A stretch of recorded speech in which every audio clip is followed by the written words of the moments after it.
En quelques heures, il a été arrêté par les gardiens de la Révolution et moins de 2 jours plus tard, ils ont déposé son corps sans vie au domicile de sa famille. Et mon héros est une histoire très triste, mais je pense qu'il faut la mettre en avant, surtout pour le monde anglophone qui l'ignore parfois. Il y a un militant iranien, un dissident. Il s'appelle Omedé Salak.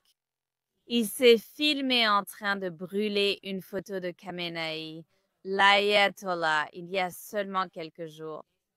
En quelques heures, il a été arrêté par les gardiens de la Révolution et je crois que c'était moins de 2 jours plus tard. Ils ont déposé son corps sans vie chez sa famille.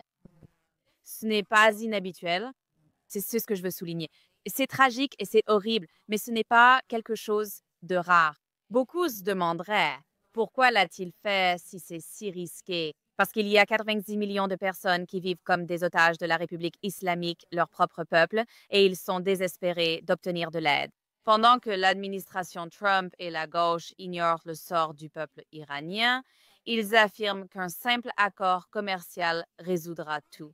Ces 90 millions de personnes souffrent énormément sous la République islamique, au point que beaucoup d'entre elles, y compris des personnes que je connais ou que j'ai connues, des personnes que j'ai interviewées professionnellement dans le cadre de mon travail, préfèrent mourir plutôt que de continuer à vivre sous la République islamique. Et ce n'est pas comme ça que cela devrait être pour un pays aussi riche en ressources naturelles, aussi riche historiquement, aussi riche culturellement que l'Iran. Je veux dire, c'est scandaleux que cela continue d'arriver dans la plus grande économie du Moyen-Orient, la seule économie du Moyen-Orient aussi.